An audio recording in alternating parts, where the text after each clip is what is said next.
Hello everyone, welcome back to IGNOU exams. आज मैं आपको इग्नू के course BEGS 185 English language teaching करवाऊंगी। गाइस, इस बुक में टोटल 3 ब्लॉक्स हैं आपके पास में, जिसमें से फर्स्ट ब्लॉक मैंने कंप्लीट करवा दिया, इसकी चारों यूनिट्स करवा दी हैं। आज मैं आपको इसके सेकंड ब्लॉक का स्टार्ट करवाऊंगी। इसमें देखिए, ये है सेकंड ब्लॉक। इसकी यूनिट 1 करवा दी है मैंने, teaching strategies in the classroom. आज हम इसकी यूनिट 2 करेंगे, classroom as a discourse space. So unit 2 मैं आज आपको स्टार्ट करवाऊंगी। यूनिट 2 की आज ये फर्स्ट क्लास है। यूनिट 1 कंप्लीट हो गई है। चैनल की प्लेलिस्ट में BEGS 185 के नाम से आप चेक करिएगा, उसमें आपको इस बुक की सारी यूनिट्स और ब्लॉग जो भी मैंने अपलोड करे हैं वो सब आपको मिल जाएंगे। नाउ आज हम करते हैं unit 2, classroom as a discourse space. तो पहले तो ये आपको समझ में आना चाहिए कि डिस्कोर्स स्पेस क्या होता है। Discourse has a various definition, but one way of thinking about it is as a way of piece of extended language, written or spoken, that has a unity and a meaning and a purpose.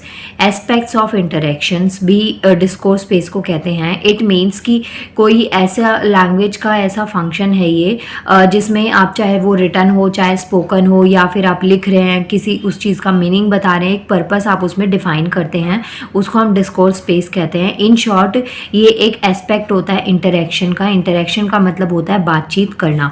तो aspect of interaction है। इसमें example ले सकते हैं, sound हो सकता है, किसी भी वैरायटी के साउंड से आप किसी से कोई बात कर रहे हैं, किसी को कोई मैसेज दे रहे हैं। स्पीच हो सकती है, एक्ट हो सकता है, कोई आपका बॉडी सिंबल हो सकता है, मूव्स हो सकते हैं, स्ट्रेटजीज हो सकती हैं। तो ये सब चीज़ें डिस्कोर्स स्पेस के अंडर आती हैं।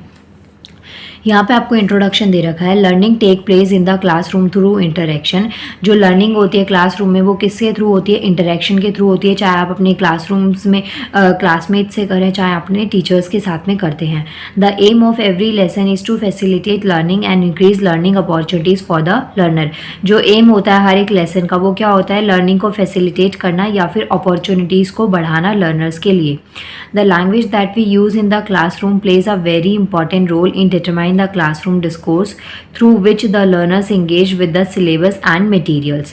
जो भी आप पढ़ते हैं, जो भी आपको टीचर सपोज आपको असाइनमेंट बेसिस पे कुछ देते हैं, टीचर्स प्रैक्टिस क्वेश्चंस देते हैं, या फिर जो भी आपका सिलेबस होता है एकेडमिक बेसिस पे, तो ये सब चीज़ें इंटरेक्शन का ही एक प्रॉपर पार्ट होता है। Teachers can improve their professional practice by developing a close understanding of classroom discourse, specifically by focusing on the complex relationship between the language, interaction and learning. In order to make the classroom space dynamic and more engaging, teachers as well as learners need to develop classroom interactional competency CIC। अब जितना ज़्यादा आप classroom space को dynamic करेंगे, जितना busy रखेंगे, जितना चीज़ों से इंटरेक्ट करेंगे, उतना ही आपकी स्किल्स को डेवलप करने के लिए इंपॉर्टेंट हो जाएगा। सपोज आप क्लास में बैठे हुए ना आप अपने टीचर से कोई बात करते हैं, ना आप डाउट्स पूछते हैं, जो उन्होंने पढ़ाया नहीं पढ़ाया तो भी ठीक है, तो उससे क्या है, जो क्लासरूम इंटरेक्शन है ना, वो आपका हो नहीं पाया। ऐसा नहीं होता कि सिर्फ टीचर पढ़ा के चला जाए।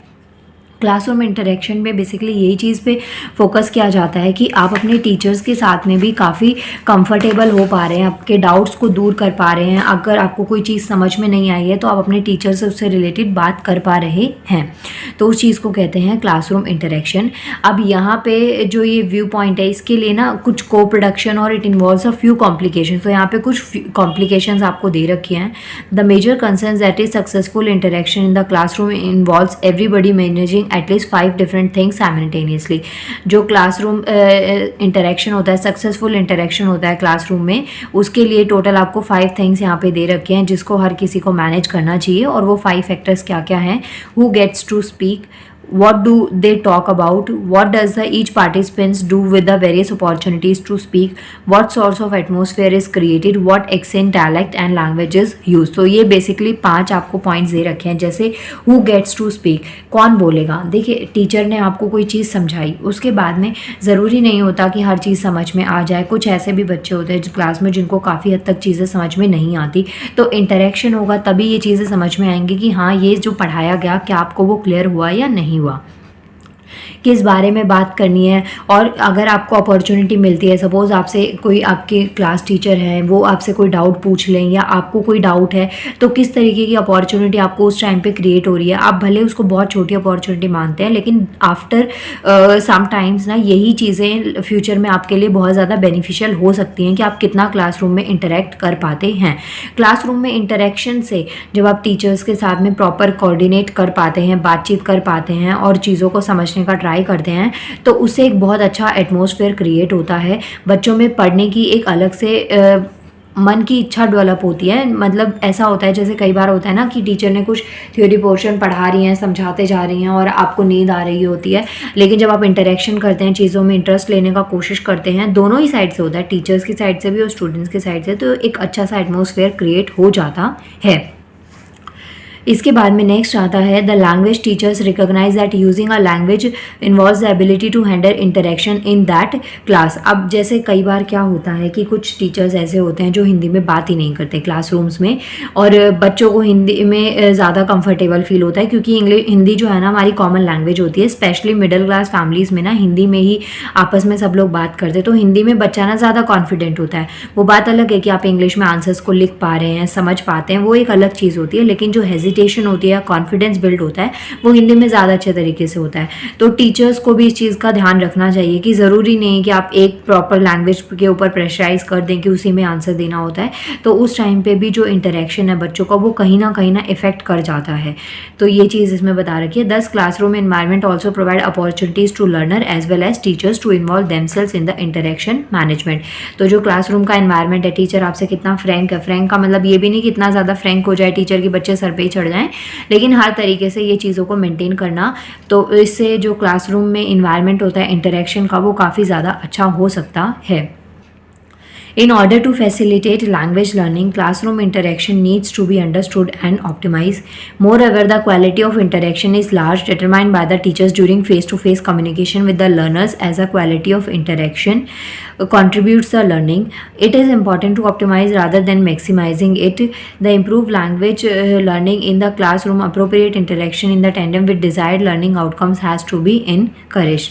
तो जो face-to-face communication होता है उसमें बहुत सारी चीज़ें आपको समझ में आती है, बहुत सारी नई बातें पता चलती हैं। जैसे कि अगर आप किसी से फेस टू फेस कम्युनिकेशन करते हैं, तो एक तो आपका कॉन्फिडेंस लेवल समझ में आता है, आप चीज़ों को लेके ज़्यादा हेजिटेट नहीं हो पाते हैं, और धीरे धीरे ये जो कॉन्फिडेंस और जो आपकी स्किल्स डेवलप हो रही हैं, इन फ्यूचर आपके लिए बहुत ज़्यादा बेनिफिशियल हो जाती हैं।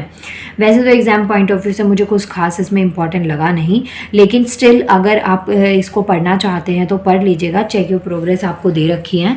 देखिए यहाँ पे जो फर्स्ट क्वेश्चन है, ये यहाँ पे जो आपको पॉइंट्स दे रखे हैं ना, इनसे रिलेटेड है कि जो यहाँ पे वर्ड रिएक्ट है वो इस कॉन्टेक्स्ट में किस चीज़ को रेफ़र करता है, जैसे हम कॉम्प्रिहेंशन करते हैं, इस टाइप का ये क्वेश्चन है। तो ये मुझे इंपॉर्टेंट नहीं लगा। इवन स्टार्टिंग में भी इंट्रो में कुछ खास ऐसा था नहीं इसमें। जो आगे कुछ इंपॉर्टेंट चीज़ें आएंगी वो इसमें मैं अंडरलाइन कर दूंगी। बाकी पढ़ लेना, एक बार सुन लेना, जिससे ये हो कि एग्जाम में ये नहीं होना चाहिए कि मैम ने तो कहा था कि नहीं आएगा और ये आ गया। तो ये चीज़ आपके साथ में नहीं होनी चाहिए। पता चले एग्जाम में बैठ के आप मुझे गालियाँ दे रहे हैं, तो ये चीज़ नहीं होनी चाहिए। इसलिए मैं कह रही हूँ एक बार पढ़ लेना, लेकिन इतना कुछ खास इंपॉर्टेंस इसकी नहीं है।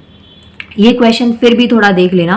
What are the 5 things that the teachers and learners continuously manage in the classroom. Time देखिए बहुत ख़राब चल रहा हो ना, तो ऐसा क्वेश्चन आने के चांसेस हैं। और अभी आप सबका शायद मुझे लग भी रहेगी कुछ खास अच्छा नहीं चल रहा है, क्योंकि देखिए कोविड के बाद में सीधा इतने सारे एग्जाम्स हो रहे हैं। पहले सेकेंड ईयर के एग्जाम्स हो और अब आपके फाइनल ईयर के एग्जाम्स हो रहे हैं, और किसी बच्चे की तो शायद बैक भी आई होगी।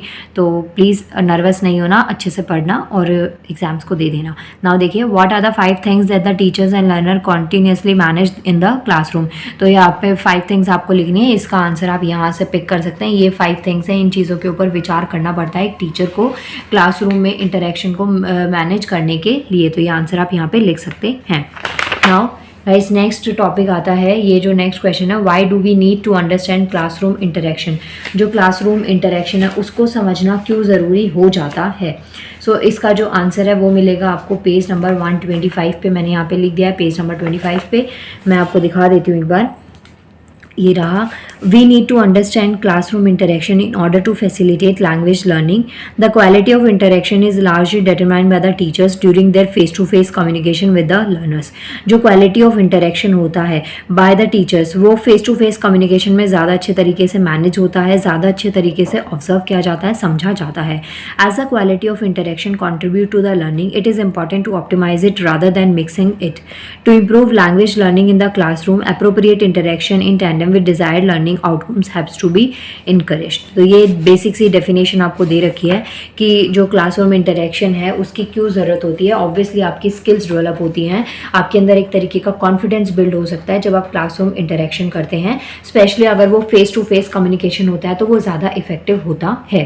अब जैसे ये चेक योर प्रोग्रेस 2 थी ना, वो ज़्यादा इंपॉर्टेंट नहीं थी, लेकिन ये जो check your progress 2 check your progress 1,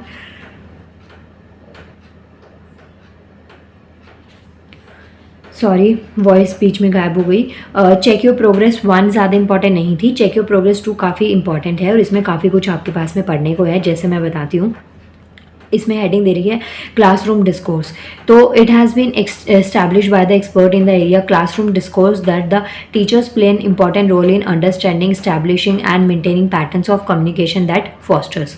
जो क्लासरूम डिस्कोर्स होता है उसमें टीचर एक इंपॉर्टेंट रोल प्ले करता है, चाहे वो अंडरस्टैंडिंग हो, एस्टैब्लिशिंग हो, या फिर पैटर्न ऑफ कम्युनिकेशन को मेंटेन करने में. फोस्टर का मतलब देखिए क्या होता है, टू हेल्प और encourage the development of something. मतलब कि स्टूडेंट्स को मोटिवेट करना, हेल्प करना, उनको एनकरेज करना किसी चीज़ के लिए, किसी चीज़ में सुधार के लिए. To the greatest extent both classroom learnings and second language acquisitions. Therefore classroom discourse need to be understood to promote learning in the classroom.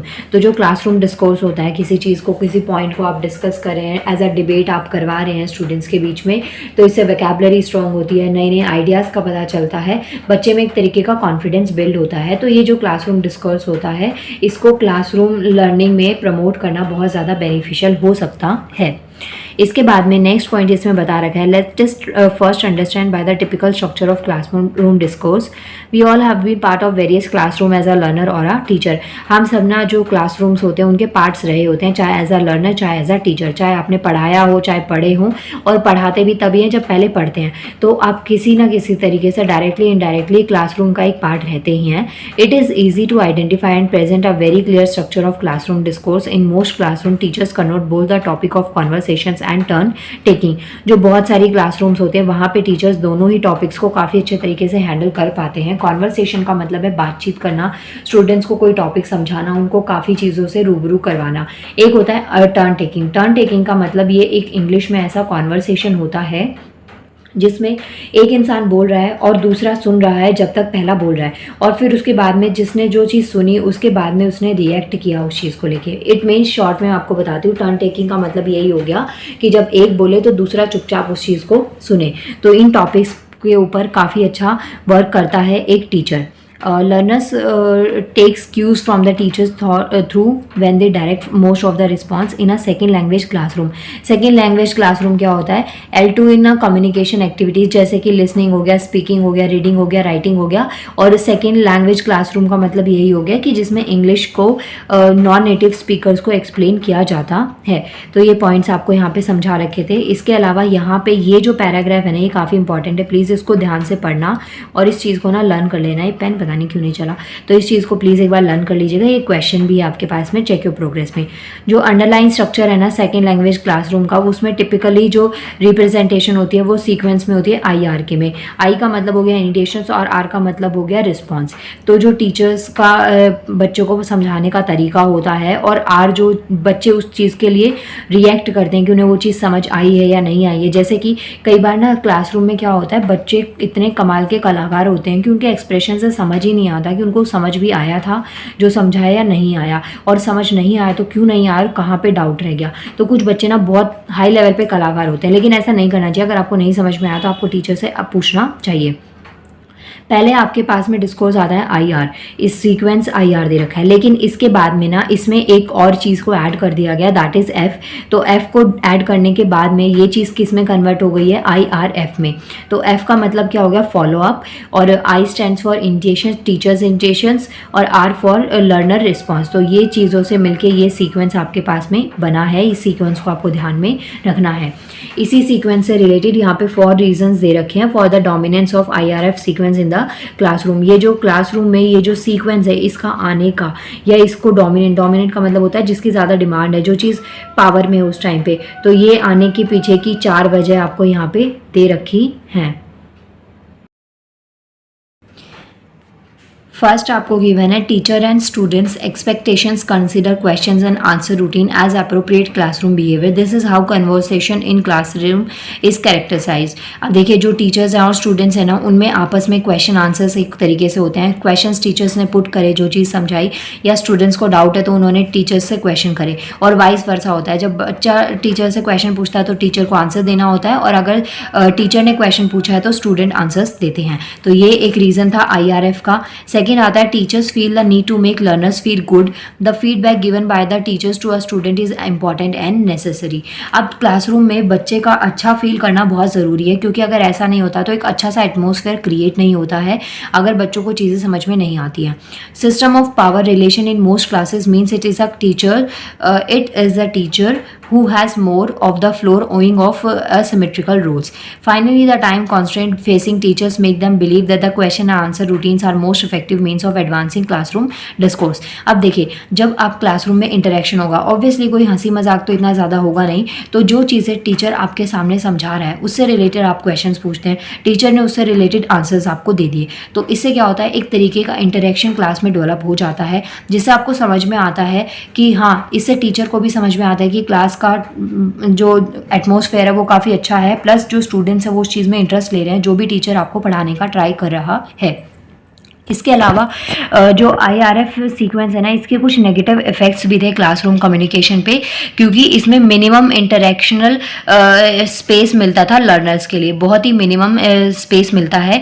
Minimum space का मतलब ये है कि बहुत ही लिमिटेड क्वेश्चंस बच्चे पुट कर पाते थे। The teachers talk considerably increase and learners don't enough opportunities for language use. Suppose teachers ने बहुत ज़्यादा समझा दिया, एक लिमिट होती है, 45 मिनट्स का पीरियड हो गया, 35 मिनट्स का पीरियड हो गया, तो उस टाइम में टीचर्स ने बहुत ज़्यादा समझा दिया, बहुत ज़्यादा टाइम तक उन्होंने चीज़ को खींच दिया टॉपिक को, तो जो लर्नर्स होते हैं उनके पास में कुछ खास इनफ अपॉर्चुनिटीज़ नहीं मिलती अपने लैंग्वेज को यूज़ करने के लिए। सेकंड थिंग, ये भी दिक्कत यहाँ पे फेस हो सकती है कि मानिए टीचर सिर्फ इंग्लिश में ही आपसे क्वेश्चन सुनना चाहता है, या एक पर्टिकुलर लैंग्वेज में ही क्वेश्चन सुनना चाहता है, और आप कोई और वर्ड्स के थ्रू क्वेश्चन को मैम को डिस्क्राइब करना चाहते हैं, तो वो उस टाइम पर भी ये जो प्रॉब्लम है ये फेस करने को मिल सकती है कि बच्चा इस वजह से कई बार क्वेश्चन को पुट ही ना करे। In order to facilitate learning in the classroom we need to grant great participation's right to our learners and allow them to play a moral central role in the classroom interaction। अगर आपको classroom interaction बहुत बढ़ाना है और ये चीज़ को space को ज़्यादा एक्सटेंड करना है, तो बहुत ऑब्वियस सी बात है कि जो क्लासरूम लर्नर्स हैं उनको ज़्यादा अपॉर्चुनिटीज़ देनी पड़ेगी। If our classroom discourse is dominated by the RF sequence then interaction can become very mechanical and also monotonous. अगर ये IRF सीक्वेंस चलता है, टीचर इंडिएशन, लर्नर्स रिस्पॉन्स और फॉलो अप, तो ये चीज़ मॉडल की वजह से जो इंटरेक्शन है वो बहुत ज़्यादा कम हो गया था, क्योंकि एक मैकेनिकल बेसिस पे हो गया। We need to be aware of this and we should consciously try to break the IRF pattern. In the following section we will discuss various strategies that can be use or make classroom discourse interactive and effective. अब ये जो IRF pattern है इसको break करने के अलावा आपके पास में बहुत सी ऐसी टेक्निक्स है, किस किस तरीके से जो आपकी क्लासरूम डिस्कोर्स है या इंटरेक्शन उसको किस तरीके से इफेक्टिव बनाया जा सकता है। आगे हम इस टॉपिक में ये चीज़ों को पढ़ेंगे। इन the L2 classroom, L2 classroom का मतलब हो गया सेकेंड क्लासरूम जो होती है। Teachers control both the content and the procedure of the learning process. तो टीचर को सब चीज़ों को कंट्रोल करना पड़ता है, एक तो कंटेंट भी, सिलेबस को भी उनको टाइमली डिवाइड करना पड़ता है, प्लस जो प्रोसीजर होता है लर्निंग प्रोसेस है कि बच्चे को कितने टाइम में कौन सी चीज़ें कवर अप करवानी है, तो ये चीज़ पर भी टीचर्स को फोकस करना पड़ता है। जो L2 क्लासेज होती हैं, जो अकेडमिक क्लासेज होती हैं, उनकी ये टिपिकल कैरेक्टरिस्टिक्स होती हैं। जैसे teacher control the topic of discussion, obviously जो टीचर होता है वो कंट्रोल करता है टॉपिक ऑफ डिस्कशन, क्योंकि जब आप लर्नर होते हैं ना तो आपको वही समझना पड़ता है जो आपके टीचर्स आपको समझा रहे हैं। उन्होंने जो भी आपको रैंडम टॉपिक पिक करा है, चैप्टर पिक करा है, तो वो उससे रिलेटेड आपको इन्फॉर्मेशन देंगे। अब वो बात अलग है कि आप उस टॉपिक के साथ में बहुत कंफर्टेबल होने का ट्राई करें और उससे रिलेटेड क्वेश्चंस अगर आप पूछ पाते हैं तो वो डिस्कशन आपका आगे बढ़ जाता है। Teacher control who may participate and when students take their cues from the teachers. Role relationships between teachers and learners are unequal. Obviously unequal है क्योंकि teachers को ज़्यादा opportunity मिल जाती है. Teachers are responsible for managing the interaction with others. Teachers talk more. अब देखिए ये चीज़ ना, इसका पॉजिटिव साइड भी और नेगेटिव साइड भी है। अगर मानिए टीचर्स बच्चों को ही, लर्नर्स को ज़्यादा अपॉर्चुनिटी दे देंगी तो वो हर वक्त क्वेश्चंस पूछते रहेंगे। कई बार स्टूडेंट्स अननेसेसरी क्वेश्चंस को भी पुट करते हैं जिससे टीचर का टाइम भी जाता है और उन्हें एक टाइम में, एक पर्टिकुलर टाइम में अपने सिलेबस को कंप्लीट करना पड़ता है। तो इस वजह से भी ये जो दिक्कतें हैं इंटरेक्शन की जो होती हैं क्लासेस में, ये काफ़ी फेस करनी पड़ती हैं। गाइज अब आता है आपके पास में चेक योर प्रोग्रेस 2। इसके सारे ही क्वेश्चन अच्छे हैं और सारे ही क्वेश्चन आपको चेक योर प्रोग्रेस 2 के करने हैं। अगर आपको क्वेश्चंस नहीं लर्न होते तो 2-3 बार अच्छे से रीड कर लेना जिससे आपको ये समझ में आ जाए। पता नहीं, एकदम से पानी का काफ़ी शोर आ गया, उसके लिए सॉरी। हाँ देखिए, चेक योर प्रोग्रेस 2 का फर्स्ट क्वेश्चन दे रखा है, why do we need understood classroom discourse. जो क्लासरूम डिस्कोर्स होता है उसको समझने की क्यों ज़रूरत होती है। तो आंसर मिलेगा आपको पेज नंबर 104 पे। यहाँ पे देखिए ये क्वेश्चन यहाँ से यहाँ तक ए पार्ट मैंने मार्क किया हुआ है। यहाँ से क्लासरूम डिस्कोर्स के बेनिफिट्स आप यहाँ से लिख सकते हैं। फर्स्ट क्वेश्चन हो जाएगा। सेकेंड क्वेश्चन कहता है what is IRF structure, why it is most dominant pattern in most classrooms. IRF structure क्या होता है और ये मोस्ट डोमिनेंट पैटर्न क्यों होता है मोस्ट ऑफ द क्लासरूम में। वेरी वेरी इंपॉर्टेंट क्वेश्चन है, प्लीज़ इसको छोड़ के एग्जाम में मत जाइएगा। आंसर मिलेगा पेज नंबर 104 और 105 पे। अभी देखिए वैसे मैं ये चीज़ कहना नहीं चाहती, लेकिन जितना कम टाइम बच रहा है उस अकॉर्डिंग अगर आपको ज़्यादा अच्छे से आंसर समझ में नहीं भी आता तो प्लीज़ इस आंसर को लर्न करने का ट्राई करिएगा, जितने भी आप वर्ड्स को इसमें आंसर में लर्न कर सकते हैं।